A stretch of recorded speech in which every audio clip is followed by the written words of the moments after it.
Good morning and good afternoon. Welcome to another episode of Before Coffee.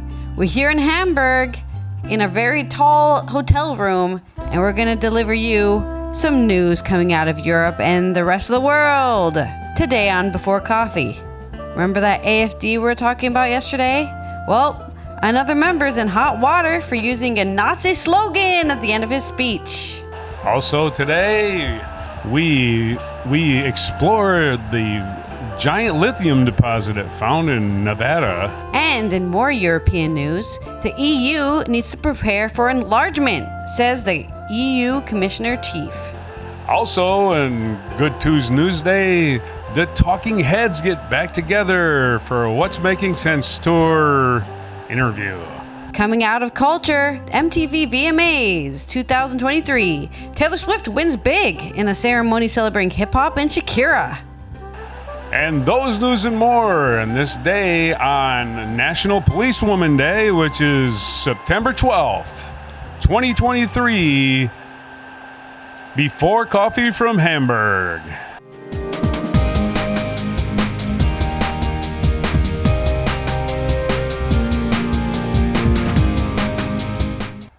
Coming out of Germany, far-right AfD's Bjorn Höcke faces trial for Nazi slogan.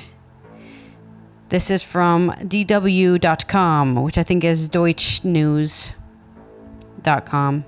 A German regional court says the chairman of the far-right Alternative for Germany AfD party in the state of Thuringia, Bjorn Höcke, will face a trial for his alleged use of banned Nazi slogans. The use of the Nazi symbols or propaganda outside educational and historical context is banned in Germany for obvious reasons. It is alleged that Höcke knowingly used the motto of the SA, the parliamentary ring of the Nazi Party, at a speech in May 2021. The accusation is that he ended his speech with the phrase, "Everything for Germany," knowing that the phrase was forbidden as one often used by the SA. The speech took place at a party rally in front of 250 people in the eastern state of Saxony-Anhalt. Spokesperson for the Halle Regional Court said it had allowed the prosecution's charges to proceed. However, the court refused to bid by the prosecution to elevate the case to a higher court, instead finding that it should be heard in a chamber where comparable past cases had been tried. Prosecutors can object to Wednesday's findings, but Höcke cannot. He will have to face a hearing. State lawmakers last week voted to strip Höcke of his parliamentary immunity over separate charges of criminal incitement. Prosecutors allege that Höcke stirred hatred in 2022 social media posts linking Muslim immigrants to a violent incident in the southwestern city of Ludwigshafen. States parliament member in Germany generally have protection against prosecution. Criminal probes and charges against them can only progress with approval of parliamentary committee. Höcke has in the past advocated revisionist views of German Nazis' past. They weren't that bad. Sure, they killed a bunch of people, but they built the Autobahn. In 2018, he called the Holocaust Memorial in Berlin a monument of shame. He also said Germany needed to perform a 180-degree turn when it comes to the way it remembers its past. Okay, so it is a shame to the people of Germany who let it happen. Hey, stop taking my neighbor. Don't take them. Oh, they're moving out? No, they're not moving out. They're being forced out. Yeah, just stood there on the street and said, oh yeah, the Thompsons have left. I came from homosexuals. I did nothing. Yeah. I'm homosexual. Exactly. From Hamburg, News from America, from the Good News Network, Andy Corbley. Lithium discovery in crater in Nevada could be the biggest deposit ever found. Even half of the lithium that's estimated to exist in the McDermott caldera is mined, it would have changed the world. Full stop. Earlier this year, GNN reported that a massive lithium reserves totaling 5.9 million metric tons were discovered in the Indian mountains near Kashmir, which put them among the highest known lithium reserves in Earth by country. The McDermott caldera reserves are almost 700% larger, or 40 million metric tons, 13 million more than the known reserves of every lithium-producing mine on Earth. with every manufacturing nation running around for lithium to make batteries and computer chips, and any additional source is highly anticipated. Up until now, large deposits have been found all around the world, but Bolivia is believed to hold the highest at between 16 to 20 million metric tons. However, political turmoil and low development rates have interfered with getting their reserves out of the ground. If you believe their back of the envelope estimation, this is a very, very significant deposit of lithium. Anak Borst, a geologist at KU Leuven University, told the journalist Anthony Kang, it could change the dynamics of lithium globally in terms of price, security of supply, and geopolitics. A new analysis in the situ lithium reveals that the sediments of the McDermott caldera include a unique claystone composed of mineral illite that could contain as much as 2.4% lithium by composition, which is higher than the more widely extracted magnesium smethsite. The claystone formed after incredible amounts of alkaline magma, about 1,000 times more magma than Mount St. Helens in 1980, was blasted out of the volcano located on the border with Nevada and Oregon. Cooling down, it formed ignimbrite, which eroded away at the crater floor to produce lithium-rich particles, after which a lake formed in the crater which collected lithium and mineral-rich clay at the bottom before another eruption mixed in lithium-containing alkaline brine. Mining at the deposit is likely to begin in 2026, having been now thoroughly surveyed by the Lithium Americas Corporation, as well as securing a supply line of valuable mineral to U.S. manufacturer allows quality control concerning both environmental and labor practices. With so few available lithium suppliers, manufacturers often don't have the luxury of being able to ensure their supply chains are free of practices like debt slavery, child labor, environmental pollution, other problems that have been known to plague mineral supply chains like cobalt. With concentrated supply from Nevada, Oregon, manufacturers can avoid supporting explorative operations elsewhere. That's yours. That's your good news. Good Tuesday. Good news for the environment and for your lithium batteries becoming cheaper in the long run. Coming out of the European Union, this is from Lisa O'Carroll, the Brussels correspondent. The European Union must immediately prepare for radical changes needed for Ukraine and other countries to become members of the bloc, Ursula von der Leyen has said. In her annual State of the Union address, I don't know why it's in quotes, I guess it's because that's the American thing, but it's the same thing, right? It's the same thing. Some dude who's in power says, hey, this is what's happening. We're going to talk about some stuff. The European Commission president warned member states of the need to match the determination of Ukraine and others to get ready for an enlarged EU. We cannot afford to leave our fellow Europeans behind, von der Leyen said in her last State of the Union speech before the EU election starts next year. There are concerns that while the EU has set out reform goals to Ukraine, Moldova, and 7 other countries queuing to join the bloc, it has yet to provide detailed proposals on changes needed in member states. Von der Leyen said critical to EU expansion would be an increase in budget, what the bloc financed and how it was financed, along with credible security commitments.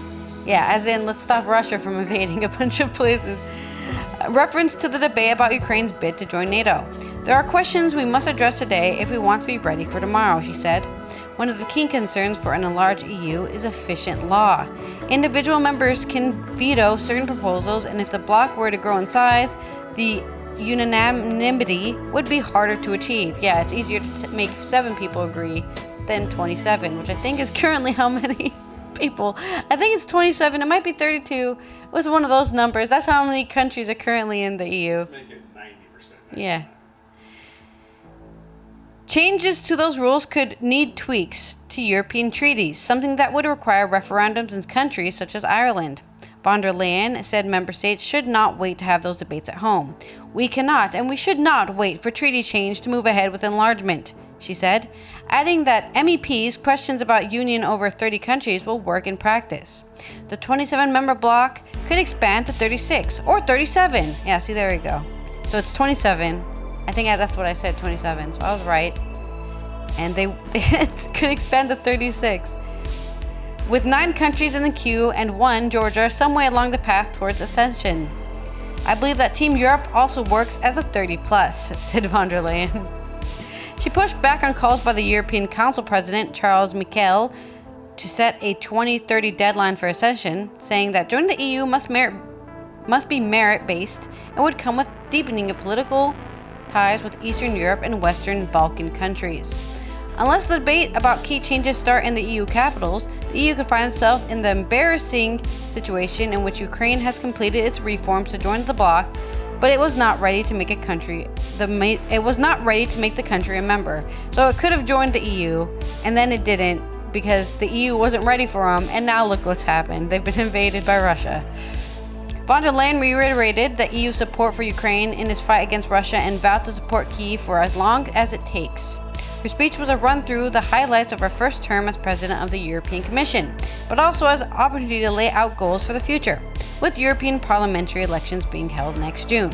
China's dominant position in many sectors, including those for critical raw materials needed for electric cars, semiconductors, and solar panels, was a thread that ran through the 20-page speech. That's a lot of pages. In her strongest and most specific remarks yet on the electric car sector, von der Leyen issued a veiled warning that the EU would not tolerate China dumping cut-price electric cars on the European market. With its control of the supply of lithium hydroxide, which we just talked about lithium in your story, a key compound of electric vehicle batteries, China poses a big threat. European car makers, including BMW, Volkswagen, and Fiat and Peugeot, are threatened by China. The Chinese conglomerate BYD launched 2 electric cars in June, and the industry forecasted a suggested 800,000 cars from China could be sold in the EU by 2025. In her speech, von der Leyen said global markets were flooded with cheaper Chinese electric cars, whose prices were kept artificially low by huge state subsidies. This was distorting our market, and it was something the EU would not accept, she added. All of that was in quotes. Von der Leyen announced an anti-subsidy investigation into Chinese electric cars and said Europe is open for competition, not for a race to the bottom. But she also confirmed industry fears of political tightropes. Equally, it is vital to keep open lines of communication and dialogue with China. Von der Leyen said, referencing the EU's formal policy of de-risking or not decoupling from Beijing. Her warnings to China are also the strongest hint yet that the European Commission will bow to demands by the UK and EU car maker that a 10% tariff of electric vehicle exports within the bloc is suspended to allow German, French, Italian, British, and Central European factories to catch up with Chinese expertise. Setting out legislative goals for the next 100 days, von der Leyen also touched on the threat and opportunities posed by artificial intelligence, saying EU leaders had a narrowing window of opportunity to guide the technology responsibly. She said getting EU legislators on artificial intelligence, which is in its final stages, passed within the next 100 days, was one of her priorities. So there's your update here on the European Commission and how it's soon going to become not just a political economical situation, but also a geopolitical economic situation, as they're trying to make sure that every single European country sometime joins. In music news from jambands.com, staff writer, Talking Heads reunite for 40th anniversary screening of Stop Making Sense. On Monday, September 11th, Talking Heads came together in Scotiabank IMAX Theater in Toronto for a live Q&A to mark the 40th anniversary of the celebrated concert film Stop Making Sense, which was screened at the city's International Film Festival. The event, which featured David Byrne, Tino Weymouth, Chris Franz, and Jerry Harrison, represented the first public appearance by the group in over 20 years. Yesterday's event was a coming together of honor the groundbreaking concert film and its historic anniversary, which was celebrated through the rise of a newly restored 4K version of the movie, an accompanying theatrical run via A24, and the gathering of celebrated musicians. The aforementioned panel was hosted by Spike Lee, who welcomed the former bandmates to the stage following the screening for a discussion. During the watch session, folks in the audience rose from their seats, engaging in the music as I felt like 4 decades strong beat pulsed through the speakers. Commenting on the audience's reaction to the movie, Franz said, "It's a little steep for dancing, but some people manage to," Harrison responded. "I couldn't sit at the side seat. I had to walk up to the back and watch it up there so I could dance around a little bit, just sort of experience. I didn't want to be off to the side. I wanted to experience the whole screen." When I was watching this just now, I was thinking, this is why we come to the movie theaters. This is different than watching it on my laptop, laughed the group's former frontman. "This is really different," he concluded. The conversation lasted 20 minutes, during which time the host never poked at the possibility of a reunion or potential for new music, sticking to the script at the topic at hand. "This is more or less what we've been doing on tour," Byrne revealed to Lee. There were a couple of songs that were cut out. The intermission at the encore gap was cut out. But other than that, this is the kind of show we were doing. It seemed like it was kind of a progression to it, a story, and it occurred to us, this could maybe work as a film. It's got a beginning and a middle and an end, and we could start thinking about who could direct this? How can we do this, and how can we pay for it? Later, when Lee referred to Stop Making Sense as the greatest concert film ever, Franz responded, "Well, you know, Talking Heads was such a good band, and when we had that expanded lineup, I mean, excuse me for blowing my own horn, our own horn. It's good to be here with my band base tonight. Been a long time. With the expanded lineup with Steve Scales, Bernie Worrell, Lynn Mabry, Edna Holt, and Alex Weir, they just took us to a whole nother dimension, you know. I'm grateful that be here tonight and be able to watch this and enjoy it so much." Before concluding their stage time, the groups also mentioned the film's director, Jonathan Demme, who passed away in 2019. "He certainly dug the band and understood what we were about and helped us celebrate the music. Because when you get right down to the music is greater than the band. Like we might be dead, but the music continues." He added, "Jonathan gave us a lot of confidence, made us feel that we're something worthwhile and something worthy of making a motion picture and something worthy of being remembered into the future. He was a very pure kind of guy and a sweet person. It was a great pleasure to have known him." So the Talking Heads get together just for an interview. In culture news, the MTV VMAs happened, and I don't think it matters because I think the VMAs are probably the least useful artistry critic show. The general rule is, hey, you showed up, here's an award, and if you don't show up, we're not giving it to you. So that's how that goes. Why is this opening another thing in a different app? Stop that. Okay, so let's read the article here from Andrian Horton, who's going to tell us what happened at the MTV VMAs, because it looks like Taylor Swift once again dominated the MTV Video Music Awards, probably because she shows up every year and they love her and she's a sweetheart and they're just like, oh, Taylor's so nice. Give her all these little guys with the, what is it, an astronaut, right? It's like an astronaut guy. She's winning for every televised category in which she was nominated in a night that otherwise celebrated Latin music, including the preeminence of Shakira as well as 50 years of hip-hop. Swift, currently in the middle of the first billion-dollar stadium tour in history, took home the night's top prize, Video of the Year, for her Midnight's track Antihero, as well as Best Direction, Best Pop Video, and Song of the Year.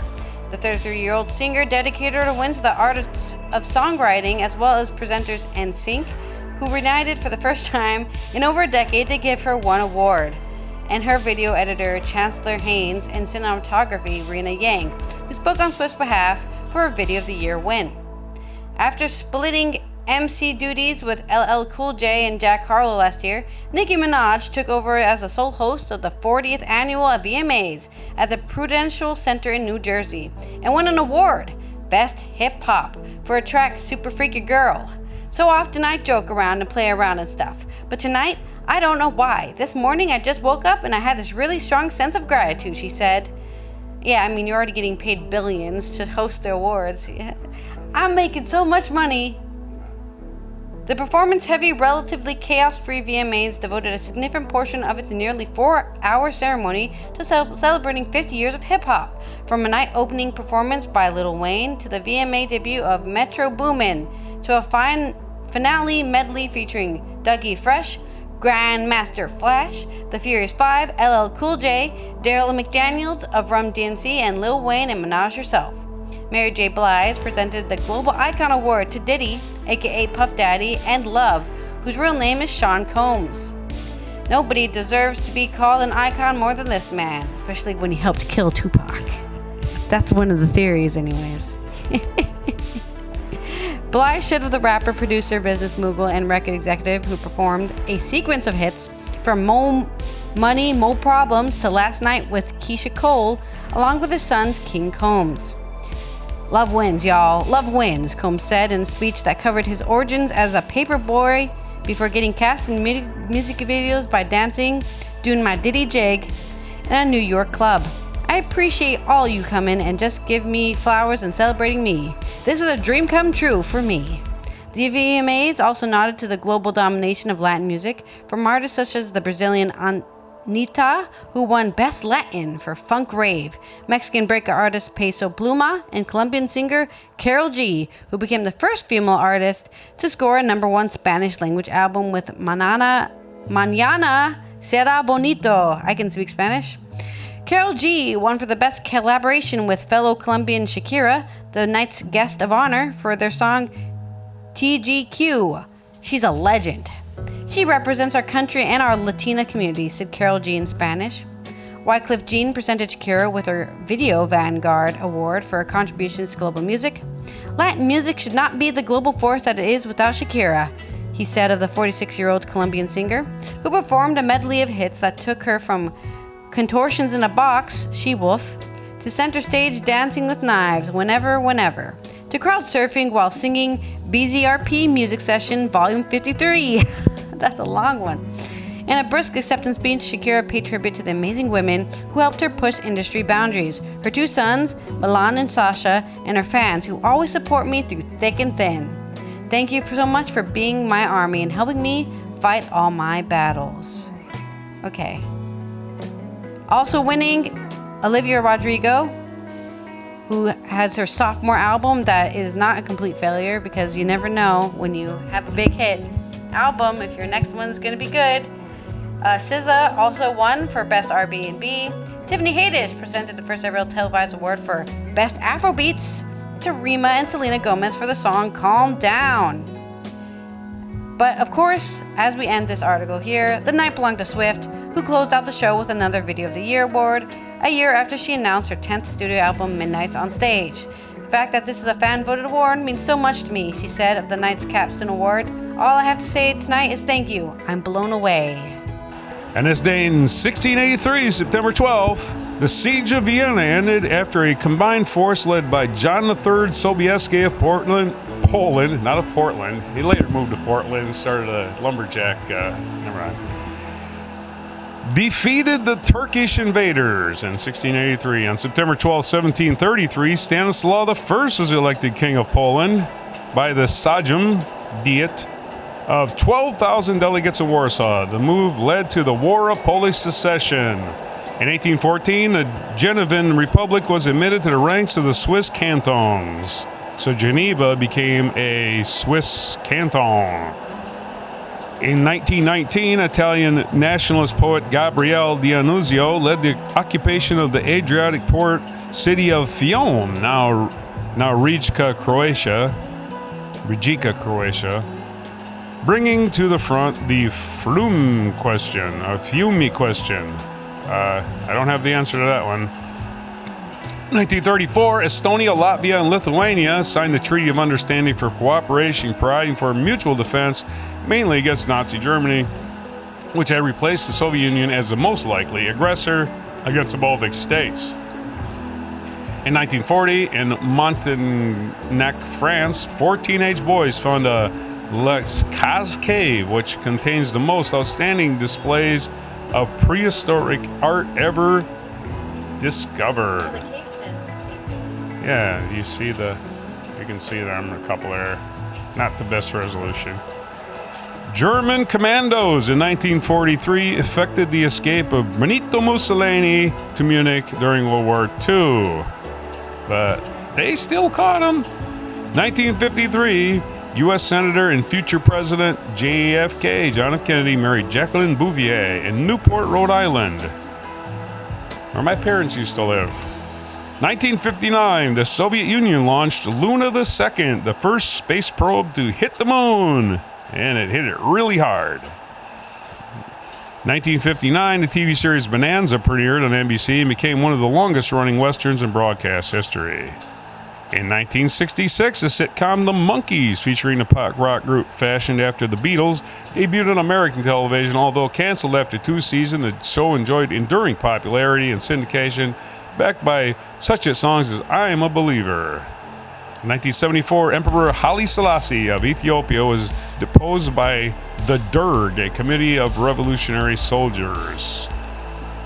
In 1977, South African activist Stephen Biko died from injuries suffered while in police custody. He subsequently became an international martyr for South African black nationalism, immortalized by a song by Peter Gabriel, and probably the guy that everybody gets confused with, Nelson Mandela, and for the Mandela effect. 1980, the senior command of the Turkish army, led by General Kenan Everett, carried out a bloodless coup in their homeland.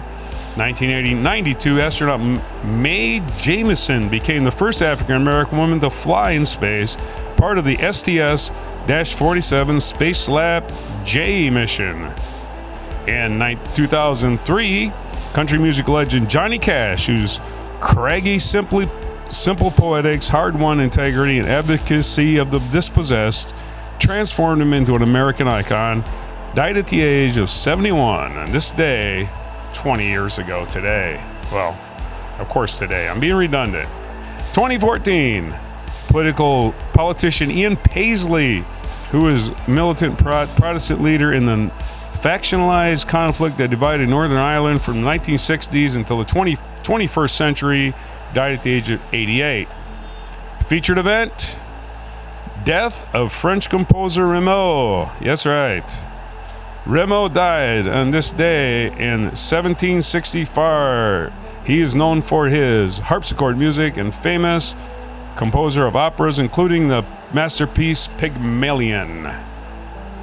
And also, feature biography is Jesse Owens' birthday today. Jesse was born in September 12th, 1913, 110 years ago. He, of course, won a bunch of medals at the 1936 Olympics and said, "Up yours, Hitler." No, he didn't say that. It was just symbolic of "Up yours, Hitler." In 1980, H.L. Mencken was born. 1880, H.L. Mencken was born. 1967, Louis C.K., American comedian, was born. 1980, Yao Ming, Chinese basketball player, was born. And in 1981, Jennifer Hudson, American singer and actress, was born. And what day is it today besides Hug the Female Cop? It is... What day is it today? It is... It is September 12th. It is National Ants on a Log Day. This day recognized an iconic snack enjoyed by millions of Americans. It's National Chocolate Milkshake Day. That was not yesterday. It's National Day of Encouragement. So get out there and accomplish that thing you've been wanting to do, people. And National Policewoman Day, we did that. National Report Medicare Fraud Day. And it's United Nations Day for South-South Cooperation. This has been Allison here from the now sunny but was previously cloudy city of Hamburg, as we are going to see the sights, and we'll see you tomorrow for some wacky Wednesday news. And this is Roger signing off from downtown Hamburg, where you can see everything behind us on September 12th, 2023 edition of Before Coffee.